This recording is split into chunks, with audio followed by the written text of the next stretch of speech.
Hello नमस्कार, एक बार फिर से आप सभी का बहुत बहुत स्वागत करता हूं आपके अपने फेयर कॉपी यूट्यूब चैनल पर। तो आइए, आज का जो लेक्चर है वो काफ़ी इंपॉर्टेंट होने वाला, बहुत ही महत्वपूर्ण होने वाला है, क्योंकि इसमें हम लोग उपजगत ट्रिक्योफाइटा को पढ़ेंगे। और ट्रिक्योफाइटा के अंतर्गत जो हम तीन देखेंगे, इसके जो डिवीजन आते हैं, और उस डिवीजन में पहला डिवीजन जो है टेरिडोफाइटा, इसे हम कंप्लीट कर लेंगे आज। ठीक है, तो आइए देखते हैं और जल्द से जल्द चलते हैं इसे टॉपिक पे बिना वक्त जाया किए। देखिए, अब जो हमारे पास उपजगत है ट्रिक्योफाइटा, इस ट्रिक्योफाइटा में ये उपजगत है ट्रिक्योफाइटा। ट्रिक्योफाइटा को समझते हैं, ट्रिक्योफाइटा उपजगत में क्या खास है।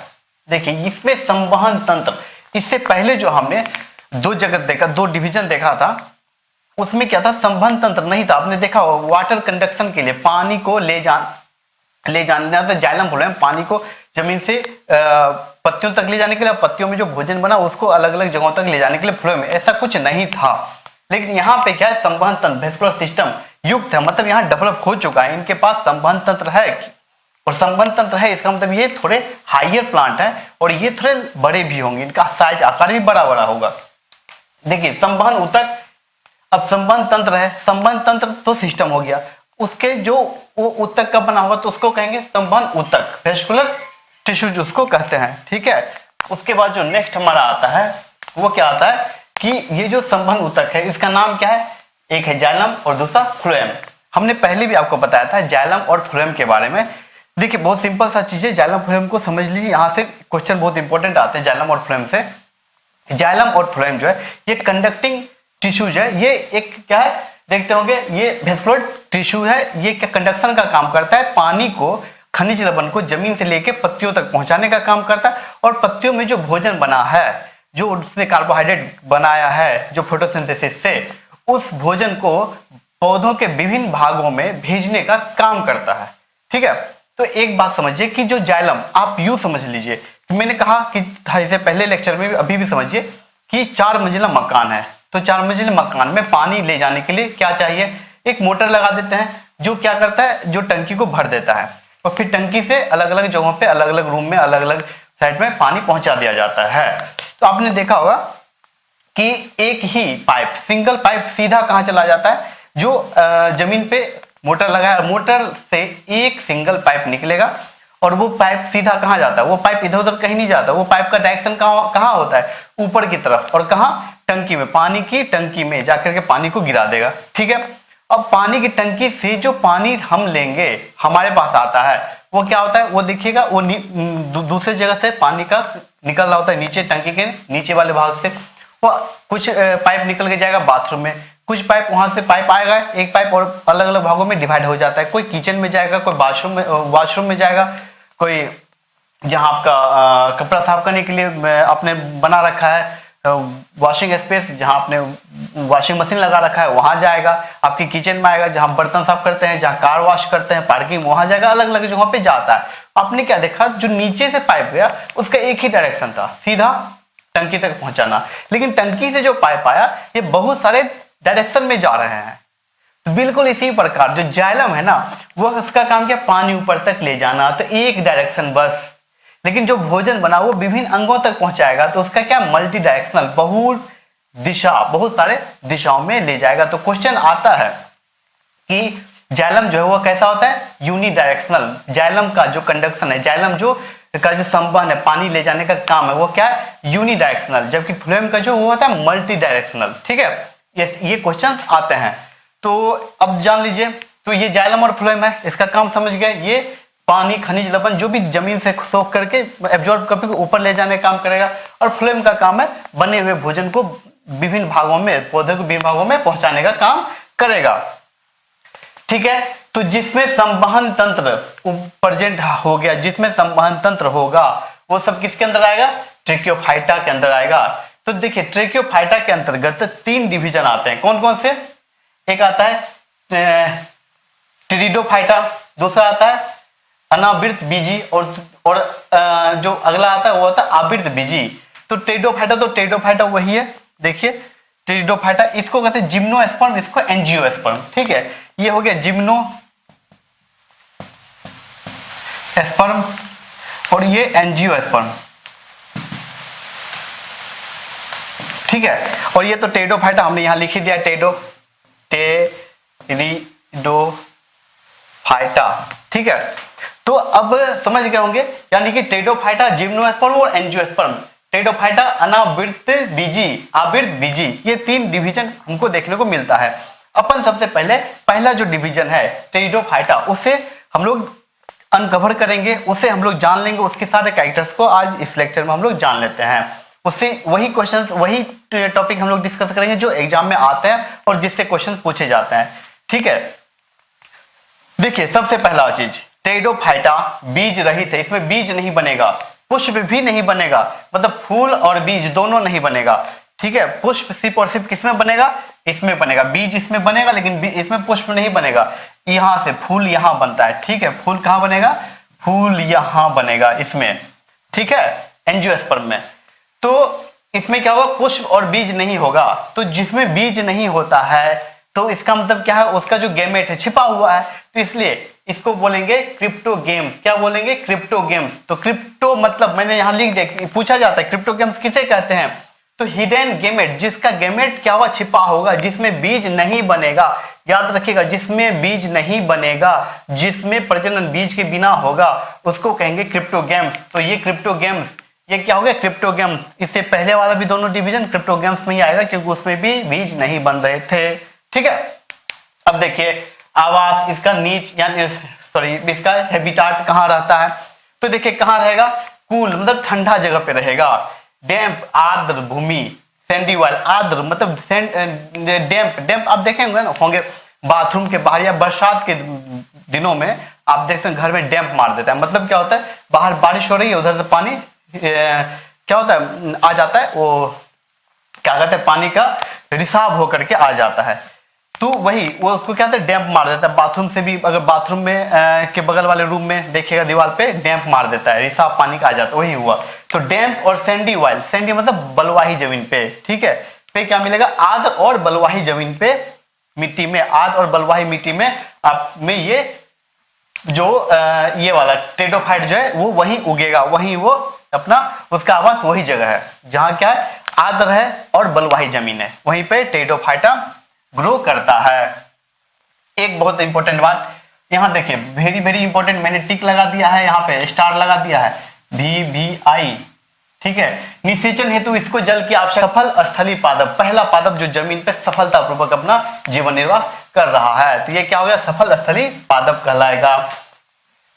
ये भी VVI, आपसे क्वेश्चन पूछेगा सफल स्थलीय पादप कौन है, पहला सफल, तो इसके बाद ये तीनों है, पहला सफल स्थलीय पादप कौन सा है, तो उसमें बाकी का भी कुछ नाम दे दिया होगा और आपको टेरिडोफाइट दे दिया होगा, ठीक है, या टेरिडोफाइट के एग्जांपल दे दिए होंगे। देखिए टेरिडोफाइट्स के कुछ नाम भी हैं, जैसे संवहनीय, क्योंकि इसके पास संवहन तंत्र है, इसे संवहनीय, ठीक है, संवहन देखते हैं, इसी के अंतर ट्रिकोफाइटा के अंतर्गत आता है क्योंकि इसमें संवहन तंत्र है, जिसमें संवहन तंत्र है उसको ट्रिकोफाइटा कहते हैं, उसका बहुत बड़ा कैरेक्टर है, और उसी के अंतर्गत आपका टेरिडोफाइटा आता है, तो इसको संवहनीय पादप भी कहते हैं। क्रिप्टोगेम्स, मैंने बोला हिडन, इसका जो गेमेट हिडन है, छिपा हुआ, इसलिए इसको बोलेंगे क्रिप्टोगेम्स भी बोलते हैं। और ट्रिकोफाइट्स क्रिप्टोगेम्स, ट्रिकोफाइटा में एक ही मात्र यही है जिसका क्या है, बीज नहीं है, इसलिए इसको ट्रिकोफाइट्स क्रिप्टोगेम्स भी कहते हैं, क्वेश्चन आते हैं, ठीक है। याद रखिएगा जाइलम में वाहिकाएं वेसल्स नहीं होता है, बहुत इंपॉर्टेंट, बहुत इंपॉर्टेंट, बहुत बार क्वेश्चन यहां से आया हुआ है हर एग्जाम में। इसके जाइलम में वेसल्स यानी वाहिकाएं वेसल्स नहीं पाई जाती है, ठीक है, क्योंकि ये भी बहुत ज्यादा बड़े बड़े प्लांट नहीं है, तो इसमें भी वेसल्स नहीं होगा, लेकिन ये अपना क्या करेगा, कंडक्शन होता है इसमें भी, ठीक है। इसके जाइलम में वेसल्स नहीं पाए जाएंगे, एब्सेंट होगा। भ्रूण का निर्माण होगा, याद रखिएगा भ्रूण का निर्माण इसमें होगा, ठीक है, भ्रूण बनेगा क्योंकि बीज है, सॉरी ये इसमें क्या बीज नहीं है, क्रिप्टोगेम से बीज नहीं है, ठीक है, देखिए इसमें क्या होगा, भ्रूण बनेगा, इसलिए इसको एम्ब्रियोफाइट्स भी कहा जाता है। क्या बोला जाता है, एम्ब्रियोफाइट्स, इसको एम्ब्रियोफाइट्स भी कहते हैं, ठीक है। इतना तक समझ में आ गया, भ्रूण बन का निर्माण होता है इसलिए इसको एम्ब्रियोफाइट्स भी कहा जाता है। पादप शरीर पूर्ण रूप से विभेदित होगा, पादप इसका जो बॉडी है, इसका जो शरीर है, पादप का जो शरीर है वो विभेदित होगा किस चीज में, जड़ में, तना में और पत्ती में। पूरा तो देखिए जड़ में, तना में और पत्ती में क्या होगा, विभाजित होगा। देख के बता दीजिएगा ये जड़ है, ये तना, ये पत्ती है। ठीक, यहाँ तक कुछ भी याद करना नहीं पड़ा होगा, समझ लेने की बात है, बस कंप्लीट है। मुख्य पादप शरीर जो है ये डेवलप है, स्पोरोफाइट नहीं, ये गेमेटोफाइट, सॉरी वो गेमेटोफाइट था, एन वाला था, मतलब हेप्लॉइड था। जो गेमेट होता है क्या होता है, हेप्लॉइड होता है, तो वो गेमेटोफाइट था। ये वाला क्या होगा, ये स्पोरोफाइट होगा। क्या होगा, स्पोरोफाइट, मतलब ये डिप्लॉइड है, ये इसमें 2n होगा, अर्थात द्विगुणित होगा। मतलब इसमें जो है, इसके जो बॉडी होंगे उसमें क्या मिलेगा आपको, इसके शरीर का कोई भी कोशिका ले लीजिएगा तो उसमें जो नंबर ऑफ क्रोमोसोम है वो जोड़े में होगा। ठीक है, जोड़े में होगा, उसी को कहते हैं द्विगुणित। ठीक ना, इसलिए 2n देखते हैं, द्विगुणित 2n। तो क्या है, इसका मुख्य पादप शरीर जो है, इसको स्पोरोफाइट को हिंदी में क्या बोलते हैं, स्पोरोफाइट को हिंदी में बोलते हैं बीजाणुद्भिद। ठीक है, बीजाणुद्भिद कहा जाता है। याद रखिएगा इसका बॉडी, यहाँ से भी क्वेश्चन खूब पूछा जाता है कि टेडोफाइटा का जो बॉडी होता है, जो पादप शरीर होता है वो कैसा होता है। स्पोरोफाइट दे देगा आपको, और वो क्या नाम है, गेमेटोफाइट दे देगा, दोनों इनमें से कोई नहीं। तो क्या लगाएंगे, स्पोरोफाइट, बीजाणुद्भिद, अर्थात डिप्लॉइड। क्या होगा, डिप्लॉइड, द्विगुणित होगा। अब देखिए द्वितीय वृद्धि यानी कि सेकेंडरी ग्रोथ। सेकेंडरी ग्रोथ मतलब क्या होता है कि जो प्लांट देखते हैं, एक तो ऊपर जो बढ़ता है वो प्राइमरी ग्रोथ है, लंबाई में बढ़ना प्राइमरी ग्रोथ है, और मोटापा में बढ़ना क्या होता है, उसको होता है सेकेंडरी ग्रोथ। आप लंबे हो रहे हैं तो आपका क्या हो रहा है, प्राइमरी ग्रोथ हो रहा है, और अगर आप मोटे हो रहे हैं तो आपका सेकेंडरी ग्रोथ हो रहा है। ठीक है, तो सेकेंडरी ग्रोथ जो है वो नहीं पाया जाता है इसमें। सेकेंडरी ग्रोथ मतलब इसके पेड़ जो है वो मोटे मोटे नहीं दिखेंगे आपको, ये सेकेंडरी ग्रोथ इसमें नहीं पाया नहीं जाता है।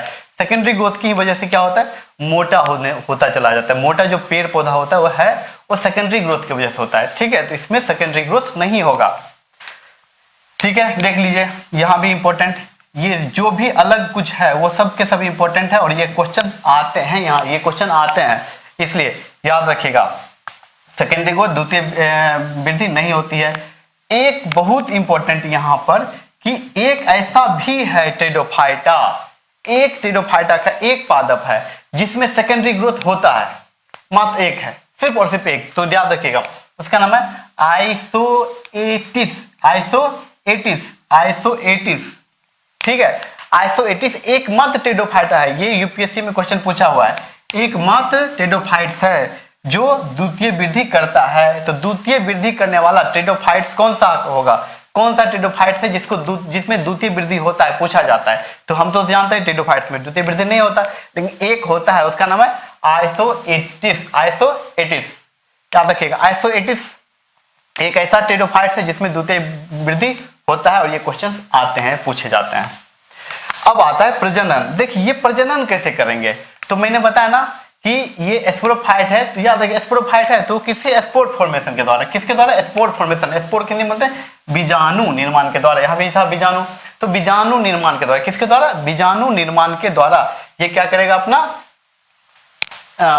रिप्रोडक्शन करेगा। और इसका जो बीजाणु होगा वह दो प्रकार के बीजाणु इसमें देखने को मिलते हैं। मोस्टली सबसे ज्यादा मिलेगा होमोस्पोरस सम बीजाणु, होमोस्पोरस सम बीजाणु, और दूसरा मिलता है हेटेरोस्पोरस। होमोस्पोरस का मतलब क्या हो गया कि इसके मेल स्पोर और फीमेल स्पोर को देख करके आप नहीं बता पाएंगे कि कौन मेल है कौन फीमेल है। दोनों सेम साइज के होंगे, मेल और फीमेल दोनों सेम टू सेम होंगे। ठीक है, साइज में भी सेम टू सेम होंगे, तो उसको कहते हैं होमोस्पोरस सम बीजाणु। दूसरा हेटेरोस्पोरस विषम बीजाणु। इसका मतलब क्या हुआ कि इसका मेल और फीमेल दोनों के जो बीजाणु है ना, उसका आकार, उसका साइज अलग अलग होगा। ठीक है, तो कैसा होगा, जो मेल होगा, देखिए जो मेल है वो क्या, उसको कहते हैं माइक्रो, और फीमेल वाले को मेगा। यानी कि जो मेल बीजाणु होगा वो छोटा होगा, उसका आकार छोटा होगा, तो उसको कहेंगे माइक्रो। माइक्रो मतलब होता है छोटा, मेगा मतलब होता है बड़ा, मेगा स्टार मतलब बड़ा स्टार। कभी सुनिए वो माइक्रो स्टार है, नहीं, मेगा स्टार कहा जाता है। ठीक है, तो ये जो है क्या है, माइक्रो स्पोर मेल का होगा, और मेगा स्पोर फीमेल का। Female spore mega spore, male का स्पोर माइक्रो स्पोर। ऐसे भी मेल जो होता है देखते हैं समाज में उसकी थोड़ी वैल्यू कम होती है, तो बाहर कहीं धक्का उक्का गलती से देखे होंगे लखनऊ वाला कांड, थप्पड़ लग जाता है।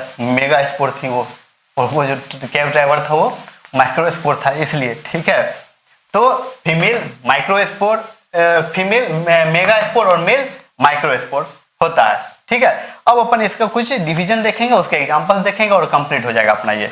देखिए अब हम लोग क्या देखेंगे, जो बीजाणु का निर्माण हो रहा था, तो जिन इनके जो है पत्तों पर, इनके पत्तों पर बीजाणु का निर्माण कहाँ होगा, इनके पत्तों पर, लीव्स पे बीजाणु का निर्माण होता है, ठीक है। तो कहाँ होता है बीजाणु का निर्माण, इनके पत्तों पर निर्माण होता है।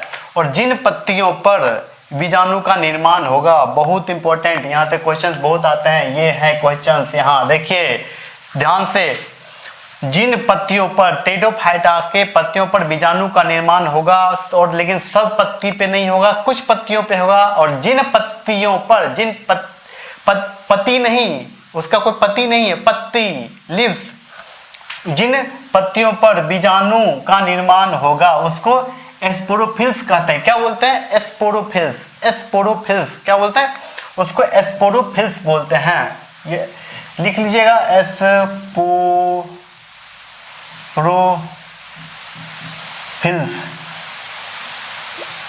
स्पोरोफिल्स शायद ऐसे ही होगा, ठीक है। क्या बोलते हैं? जिन पत्तियों पर बीजाणु का निर्माण होगा उसे स्पोरोफिल्स बोलते हैं। ये क्वेश्चन पूछा है और ये यूपीएससी में भी पूछा हुआ है, ठीक है, एसएससी में भी पूछा हुआ है। टेडोफाइटा को कुछ वर्गों में हम विभाजित कर लेते हैं, 4 वर्गों में फाइनली टेडोफाइटा विभाजित होता है। देखिए 4 वर्ग कौन सा है? एक है सिलोप्सिडा, दूसरा है लाइकोप्सिडा, तीसरा है फिनोप्सिडा, और चौथा जो है वो है देखिए फिलीसिनी। तो कौन कौन से है? सिलोप्सिडा, लाइकोप्सिडा, फिनोप्सिडा और फिलीसिनी। तो ये 4 वर्ग हैं इनके, बस ये 4 वर्ग आप याद रख लीजिएगा, बहुत आसान है। इसमें 10 मिनट लगेगा, याद हो जाएगा, 10 मिनट भी नहीं लगेगा, ठीक है। नहीं बने तो कोई वो बना लीजिएगा, इस पे ट्रिक बना लीजिएगा, ट्रिक अपना बनाए कीजिए, दूसरे का ट्रिक भी याद करना पड़ जाता है, अपना बना हुआ ट्रिक हमेशा याद आता है। मैंने ज़्यादातर चीज़ें जो बायोलॉजी में है ट्रिक पे याद कर रखा है, तो और खुद का बनाया हुआ है, तो कभी फर्क नहीं पड़ता। दूसरे का ट्रिक जब भी मेरे कुछ फ्रेंड बताए तो मैं भूल जाता था, क्योंकि वो भी याद करना पड़ रहा था। अपना ट्रिक अपना इस्तेमाल कीजिए बना करके, अगर याद ना हो तो, ठीक है। तो देखिए ये सबसे प्रिमिटिव, सबसे पुराना है, प्राचीन है, याद रखिएगा। यहाँ से क्वेश्चन बहुत इंपॉर्टेंट आता है, ये वाला जो है यहाँ से बहुत इंपॉर्टेंट क्वेश्चन यहाँ से बनते हैं, याद रखिएगा। ये वाला क्या है? सिलोप्सिडा जो है सबसे प्रिमिटिव, प्राचीन है, और इसका एग्जाम्पल है, क्या नाम है? सिलोटम नाम है, सिलोटम, पी साइलेंट है, सिलोटम है ना, साइलोटम वही, ठीक है। तो क्या है? सिलोटम या सैलोटम इसका एग्जाम्पल है, और इसको लिविंग फॉसिल्स कहते हैं। यही तो इंपॉर्टेंट है, यहाँ से पूछा जाएगा इनमें से लिविंग फॉसिल्स कौन है, तो कौन है? सिलोटम लिविंग फॉसिल्स है, जो एक सिलोप्सिडा है, ठीक है। और ये इसको लिविंग फॉसिल्स यानी जीवित जीवाश्म कहा जाता है। जीवित जीवाश्म, जीवित जीवाश्म, पहले जीवाश्म आप समझिए, जीवाश्म कहते हैं जब कोई भी सॉरी, जीवाश्म कहते हैं जब कोई भी पशु या फिर कोई प्लांट वगैरह जो सजीव था वो मर गया, मर के बर्फ में या चट्टानों में दब गया, अब जो उसका अवशेष हमें प्राप्त होता है उसको होता है जीवाश्म, जीव का अवशेष, ठीक है, तो जीवाश्म कहते हैं।